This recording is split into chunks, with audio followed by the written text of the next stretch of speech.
Hi, I'm Adri, and I'm going to tell you how Hoover damn you crazy. I'm Alan, and I'm going to give you the history of the waistcoat.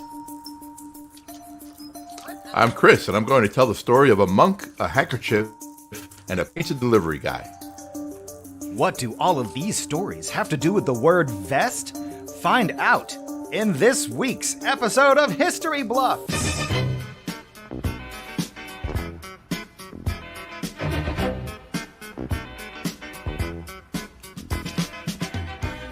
Welcome to another episode of History Bluffs, where truth is stranger than fiction.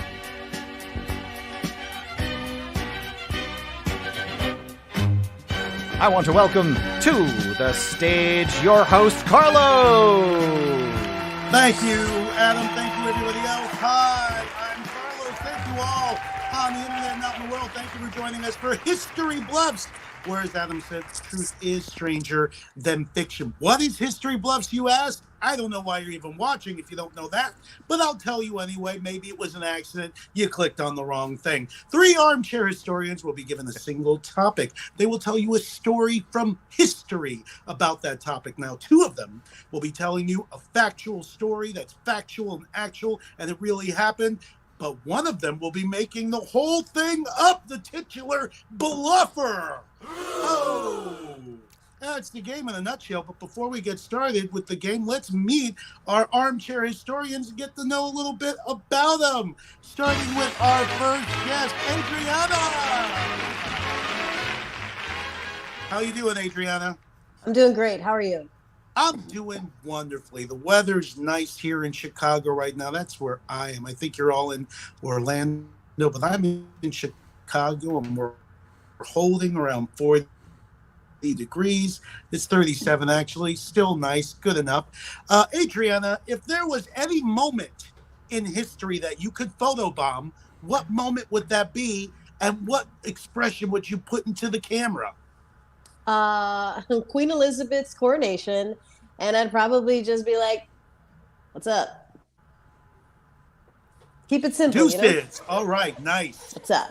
And you're not going too far in the past where things will get crazy. You're still in a civilized world, and then the coronation even more civilized. If anything, over civilized. Thank you very much, Adriana. The next armchair historian is Mr. Alan. Alan, what's going on? Hello. Hey, just chilling here. All right. Same question, but Same you question. Can't be in the Queen's court. Where would you photobomb in history? Any point in history, let's say the camera goes with you. So any point in history. It's got to be Washington crossing the Delaware. I'd be that dude on the side of the boat and be like, ah! Like stealing his thunder. Nice. Yes, that's what Washington needs to be knocked down a peg or two. Okay? Exactly. Those teeth weren't wooden. Spoiler alert. All right. Finally, our last armchair, look it up. It's a disturbing story. Our last armchair historian is Chris. How you doing today, Chris? I'm doing well, thank you. How are you? I'm doing good, Chris. Hey, I got a question for you. Are you the bluff? I cannot tell whether I'm the bluff or not until the end of the show. You're good, Chris. All right. Chris, same question for you as the others. If you could photobomb any moment in history, what would it be? And let's go back a little bit farther than the 1700s. Okay. I would photobomb The Last Supper. And I do like one of these guys, like next to Jesus with the little hand right there. With the hand like that? Well, like, is it like Da Vinci Code, like where it's an aggressive hand, or is it just you're pointing at the food you want Jesus to pass? No, I'd be pointing at him, like I know this guy. I know that. Hey, I'm with him in the background. There is a good photobomb. That is a good photobomb. That guy. Okay, great answers from everyone, but we're not here to talk today about time-traveling photobombs. We're here to talk today about our topic, okay? Adam, speaking of, Adam, what is our topic for tonight? Today's topic is vest. Ooh. Today, tonight, time is but a construct on the internet. That's what I meant. Vest. Hey, you know I love them. boom, you can ask around. And, I dig my vest. And we're going to talk today about vests from throughout history. Okay. Now, the historians have been given the topic prior to the show, not too far prior, a little bit prior, so they could do some quick and dirty Google/chat GBT AI research, okay? And they can either research the truth or they could research a bluff and tell us a story that sounds true, but maybe it's not. One of them at least. All right. Now, we're going to have 3 rounds. Each armchair historian is going to go in each round. Our first round is going to start with, correct me if I'm wrong, Adam, 75 seconds for the first round, then That's 60 right. seconds for the second round, then 45 seconds for the final round. So they'll have less and less time to tell us their story and try to convince us and the viewing audience at home, both live and taped, if they are the truthers or if they are the bluffers, okay? Now, audience members, please don't fact check our historians, or if you like, I know that guy's lying, don't comment it, don't spoil it for the rest of it, just leave it as a surprise. But if you don't know, you can genuinely comment and ask questions and things like that. You can guess and who you think it is and why, as long as you don't know. Feel free to comment throughout the game. Now, here are the rules of the game. Historians are inspired by the topic. They can talk about vests from history or things that vest reminds them of this, and this is about history. The true stories are for the most part factual. There may be a little elaboration. We are comedic people after all, but for the most part, they're factual stories. The bluff story is for the most part fictional. They may pepper in a little bit of the truth to make it taste like a better bluff, but they're mostly fictional. And as we said before, no audience help is allowed. Wonderful. Before we reveal who the bluff is, we're going to give you, the audience, a chance to guess one more time. We're going to give our contestants a chance, our armchair historians, a chance to guess one time, and then we will reveal who the bluff is from round to round. Now, I think we're ready. Adam, Yeah. let's get to round 1. Round 1.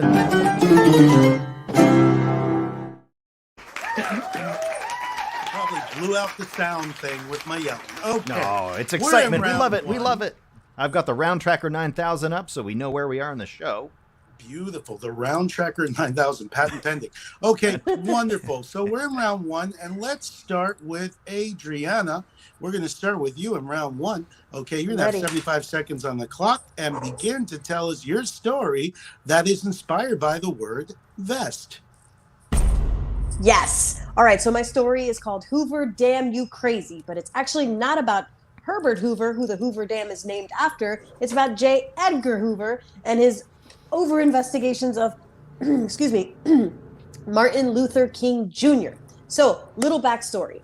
J. Edgar Hoover is most notably known as the director of the FBI. He served for them for 48 years, worked under 6 presidents, everyone from Roosevelt to Nixon. Now, generally, he's known for taking the FBI, that was like a small little federal agency, to be one of the world's best law enforcement agencies ever. Like, there's offices everywhere in the world, and people really regard the FBI as a outstanding agency.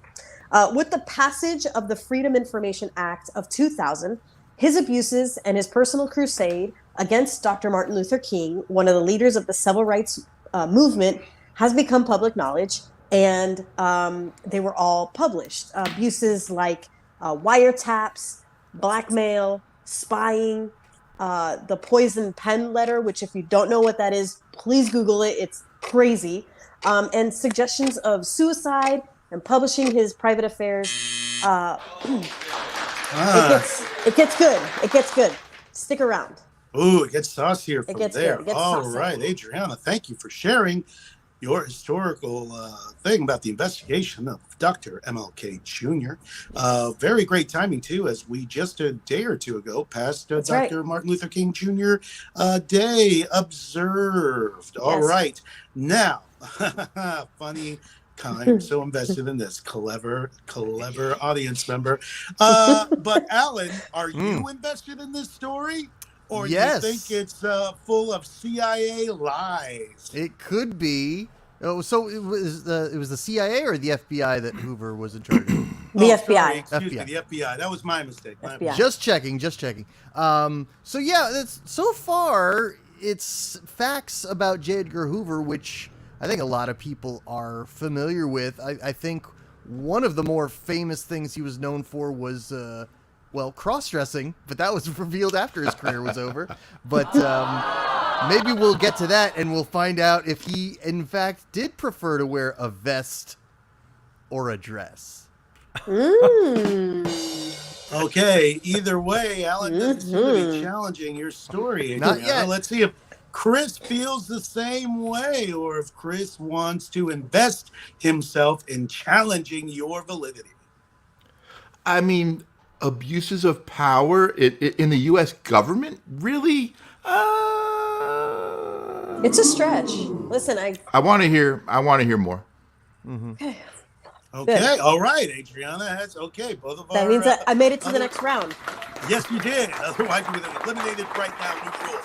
But that's not happening. But Alan may be eliminated right now because we're making up new rules. Alan, you're going to have 75 seconds on the clock. And you better tell a good story or we'll All right. boot your ass out of here. When All you right. hear the gong, you may be gone.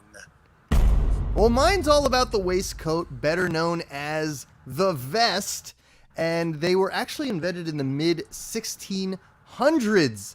Now, I'm going to skip to today why we feel like vests are probably no longer as in fashion as they were hundreds of years ago. One reason is eyewear, particularly during the mid-19th century. It's one of the reasons why vests were popular at that point because of the popularity of the monocle.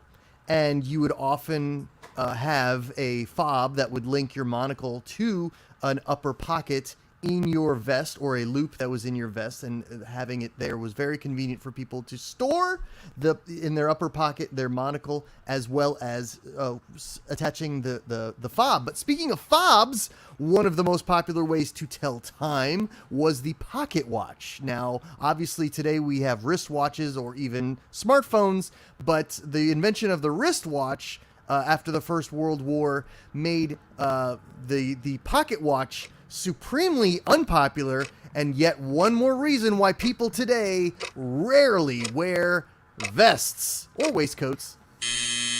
Oh, perfect use of time, Alan. Other armchair historians, is Alan's story filled with monocles or malarkey? Adriana, what do you think? So far I feel like it's just very straight and forward, fashion forward. Interesting. I'm invested in it. I'm invested in his vest. I never put two and two together that those little pockets on a vest were actually four things, not just tiny hands. So, I'm excited. I'm excited to be educated here.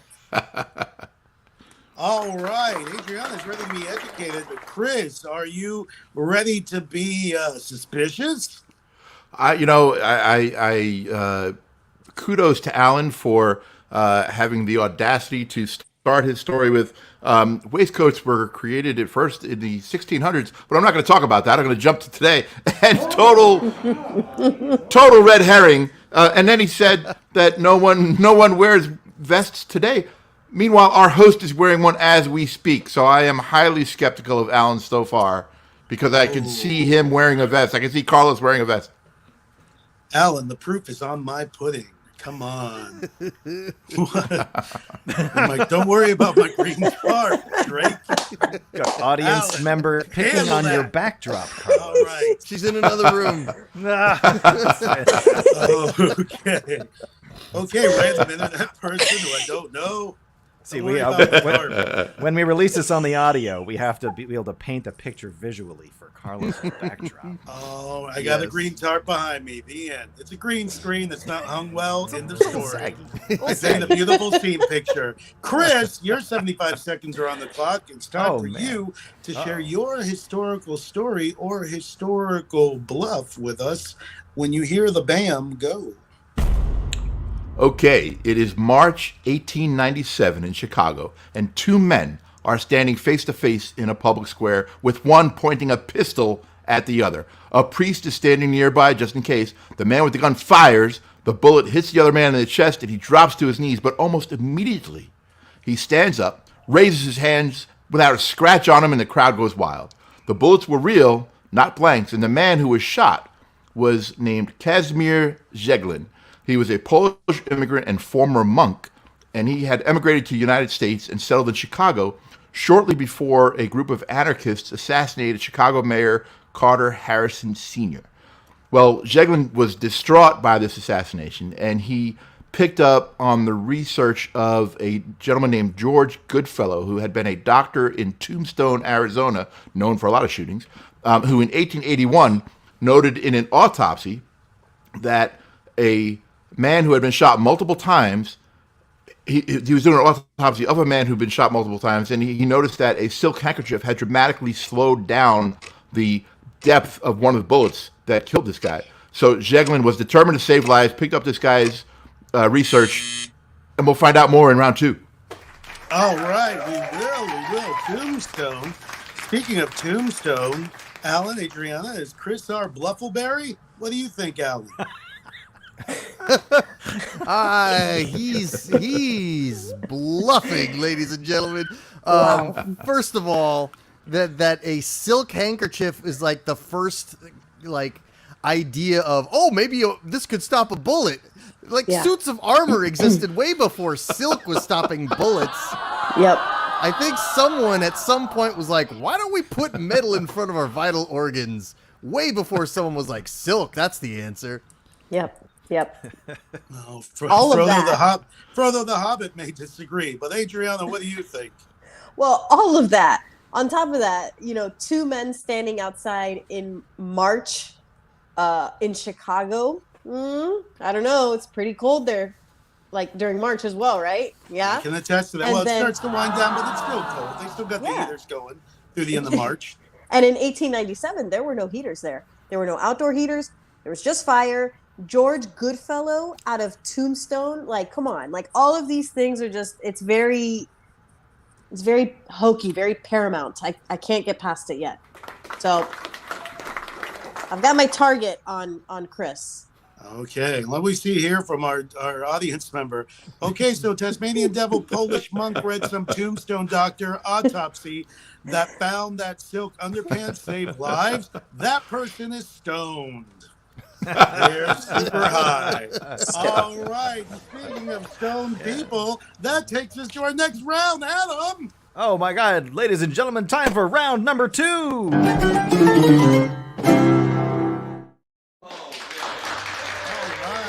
Now we're back in round 2 where the points are still worth nothing.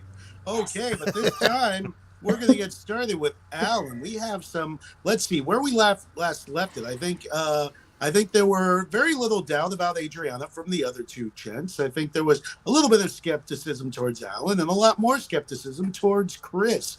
Maybe I read that wrong. Either way, round 2, you each are now going to get 60 seconds to continue your story, whether they're fictional or litional, okay? Starting with you, Alan, when you hear the boom, go.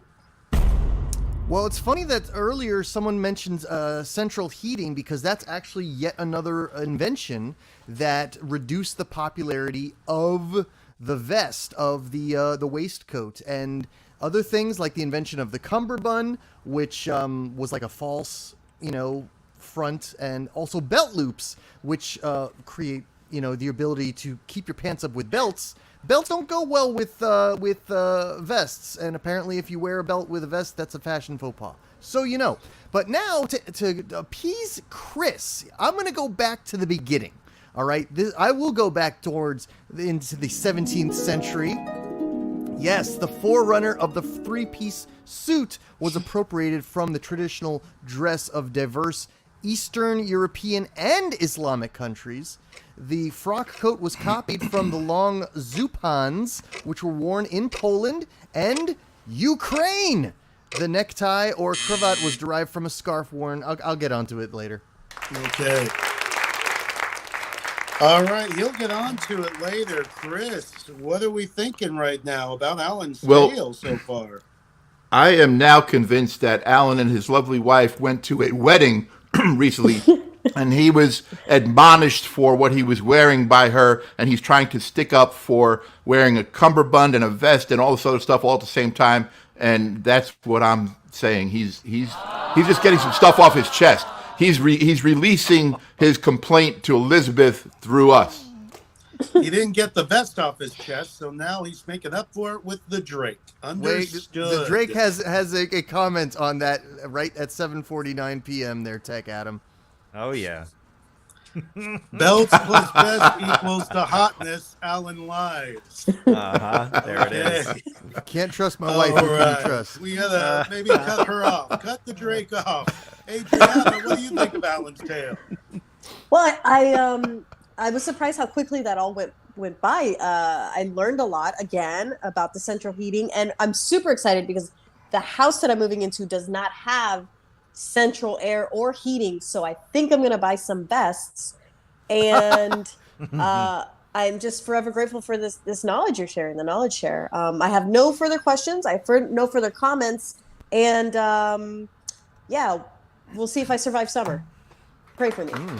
Hey, let's pray for Adriana indeed. And I know I'm supposed to be impartial host, but I got to tell you, central heating, central cooling or not, I'm wearing the vest. So take that for what it's worth. All right, Chris, you're going to go up next and continue your tale, whether it be tall or truthful. Chris, you're going to have 60 seconds when you hear the boom. Here we go. Now we move ahead to June 1969 in Detroit, Michigan. Richard Davis pulls up to a house and noticed all the lights were off. He crossed the sidewalk and he asked, "Did you guys order a pizza?" And they replied, "Yeah, bring it around back." Calmly, he pulls out a .22 caliber pistol that he had for his own safety from his pocket, and he hid it under the pizza boxes. He walks around the corner and was confronted by 3 men in a V formation with a nickel-plated automatic weapon pointed right at his face. He fired the first shot from under the pizza boxes, hitting the gunman in the jaw. A firefight ensued, and he took down 2 of the 3 guys. He was shot twice himself. He runs to his car, and he takes off.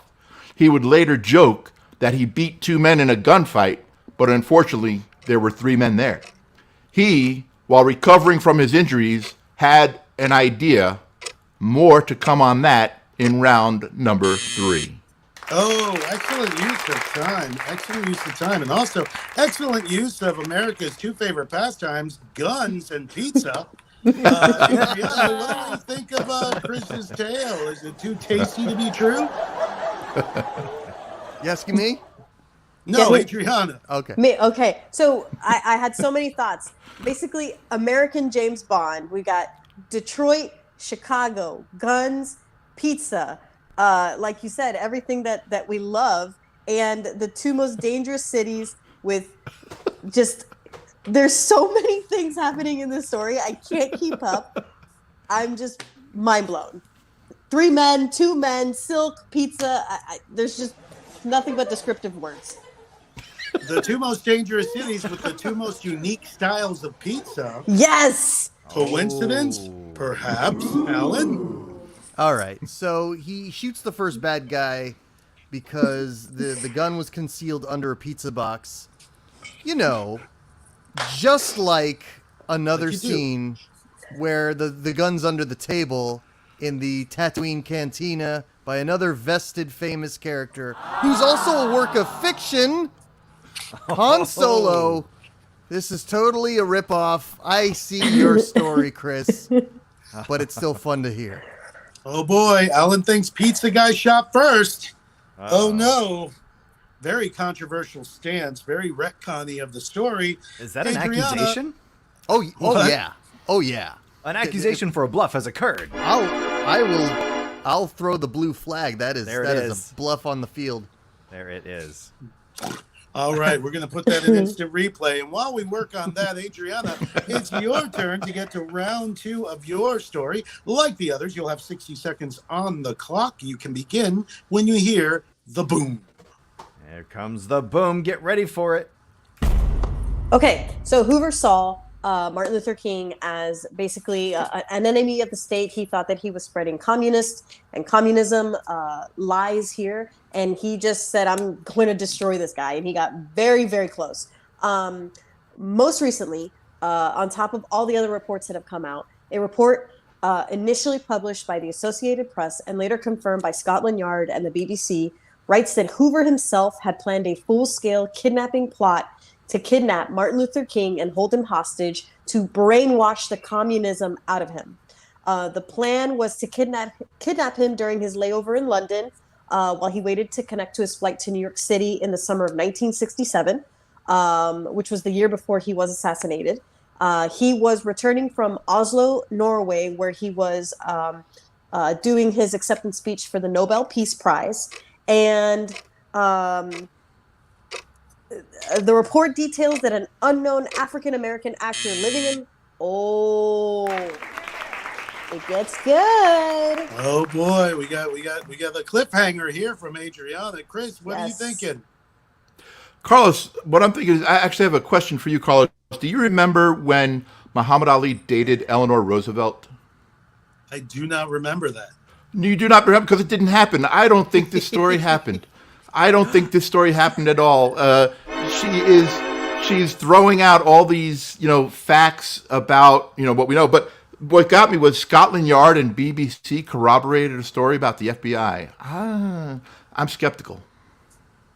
Well, the alleged kidnapping was to take place in London.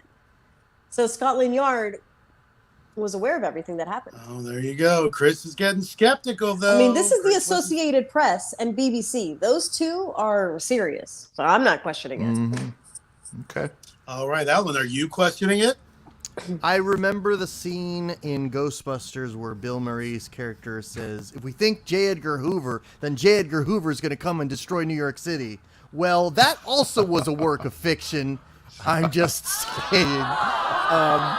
But otherwise, we've got a whole bunch of comments that the audience has been making. We do. Adam, we need to Adam, give you're him some dropping love. the ball over here, Oh man. my God! Oh, Right, actually, Rich says but that referring. I've never worn He the vest disagrees with without my a belt. fashion faux pas I remark. hope he is lying. That's Rich, right. Rich has done. I've probably done the same fashion faux pas, Rich. So don't feel too bad. That's Rich, true. Rich doubts your story just because it makes him look bad. if you're telling the truth. Elizabeth is concerned reach about out your for lack help, of AC. or heat in Florida. Is that That's a right, commercial, Drake? What are you doing? She doesn't want 1-800 Adri number to have on it? no AC in Florida. Han Solo can wear a vest or a belt or whatever. Okay, clearly a very erudite audience following our Right. show tonight. And most relevant from the most recent round here, we have Scotland Yard and BBC equals a follow-up series of Downton Abbey. Ooh, I would watch spin-off. it. I would Hey, watch the it. Downton Abbey verse. I'm all for it. Why not? Indeed. Isn't Sister Act part of that universe? Yes, it is. I've never seen the Queen of England wear a vest. Coincidence? Pete, Oh. thinks not. Indeed. Could mean anything. All Carlos. right. You know what, kids? But we are the first time we're having some skepticism about Adriana's story. Ooh, And I thought when okay. Alan was challenging it, he was going to quote the movie Selma. He pulled out Ghostbusters. Okay, that's fine. Adam, Okay. take us to round 3. Let's go to round 3.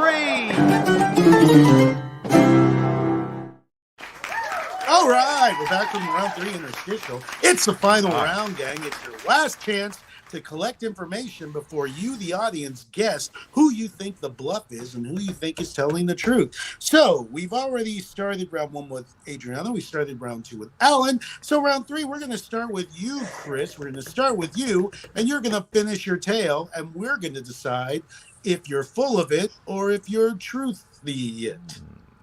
When you hear the Okay. boom, begin. So, Kashmir Jeglin designed a vest that would be used widely in the early 1900s and prove highly useful against bullets of that era.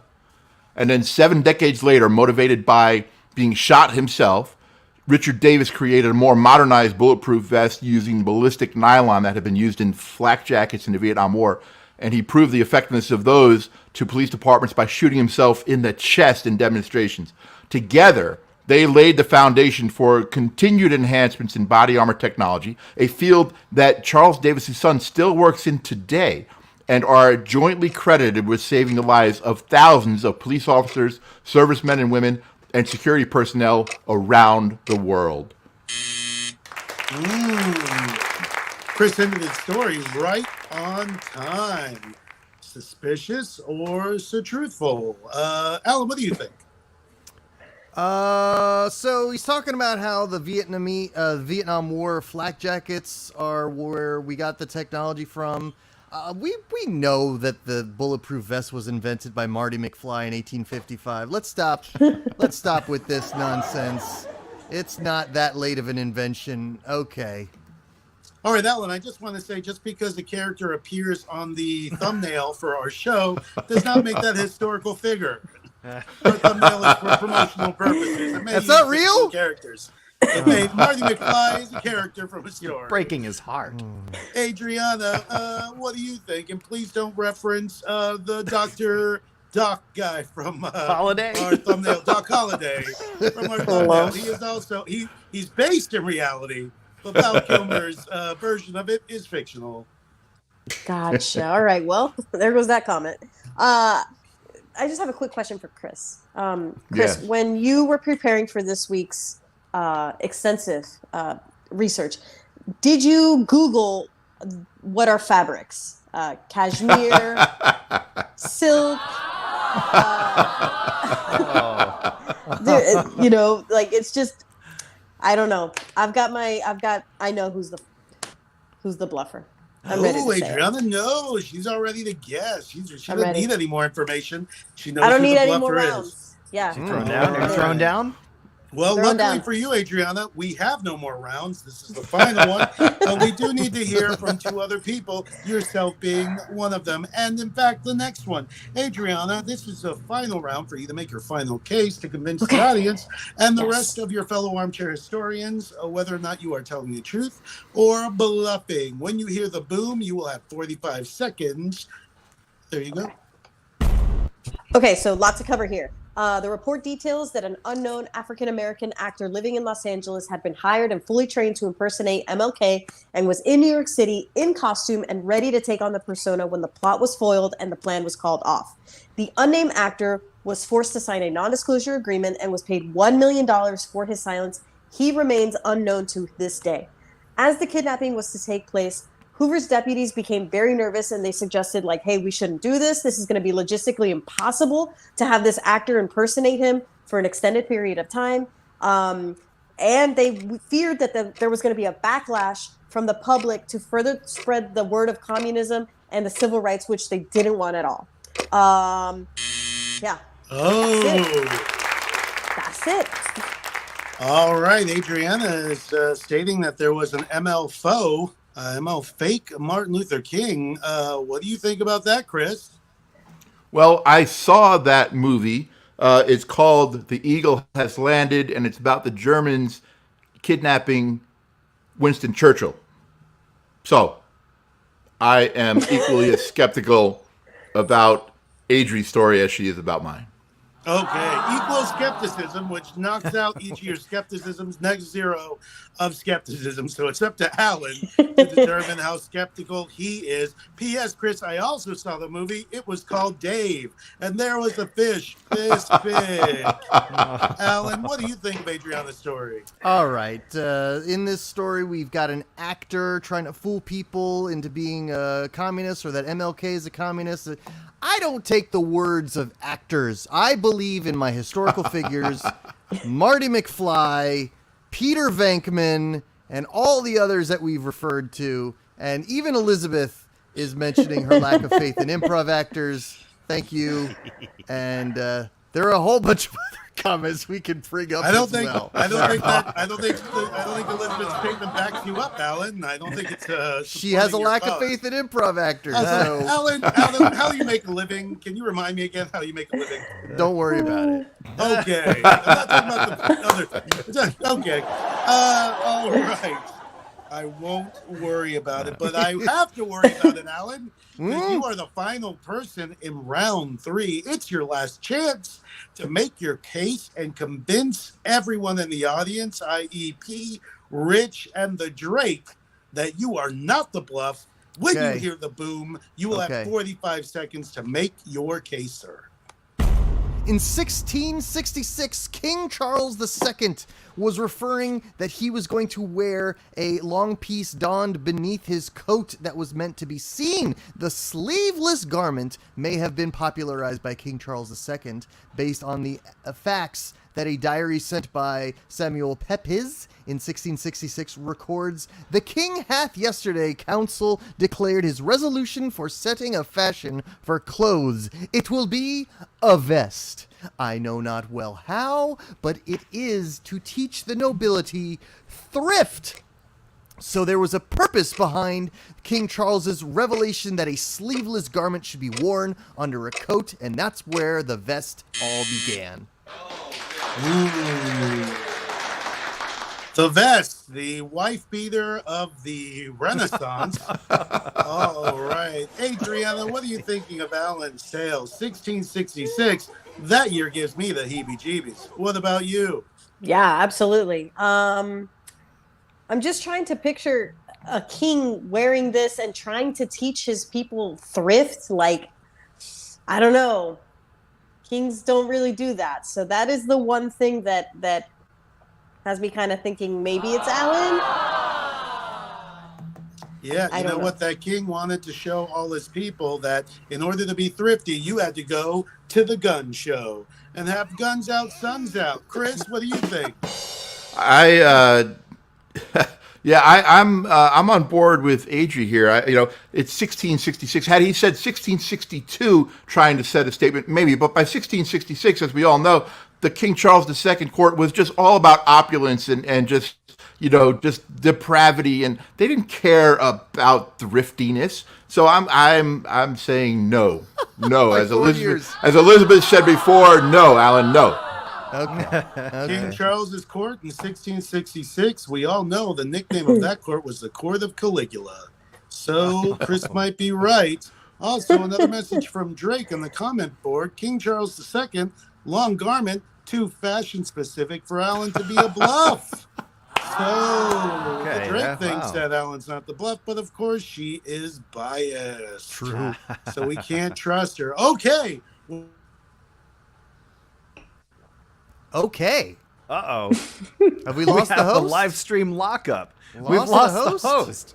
Oh, goodness. That's all right. That's why your announcer Adam is here. All That's right. We We've have said it. heard. If you We can have- hear There me, we go. sorry about that. Now we can. He's back. There he He's is. back. He's back. Take it away, Carlos. Okay, audience members, if you can hear me, I'm going to say this real quick. Please start making your guesses in the comment section. While you do that, we're going to ask our armchair historians one more time who they think the final bluff is. We'll start with you, Adriana. Who do you think of the other two gents is the bluff? I'm all in on Chris being the bluff. Alan gave me one little tidbit that really made me question it, but Chris from the very beginning was just all fable. All fable. Chris, all fable, no fact. Adriana is all in. That's a very strong statement. Chris, who do you think the bluff is? Well, for a half a second there, I thought that J. Edgar Hoover had kidnapped you instead of MLK. So, but Carlos, you reappeared. So now I have faith back in that not being true. So, I know Dom DeLuise was real. I know the space shuttle was real, but Dom DeLuise never delivered mail to the space shuttle. Based on that reasoning, I don't believe Adri's story here. There's a lot of facts in there just kind of thrown out. And I'm going to say Adri. All right. Wow. So All Chris right. negating Adri negating Chris. Alan, seems like you're the tiebreaker of the three armchair experts. Who do you think the bluff is? Fascinating. Well, it's clearly not me. So, Debatable.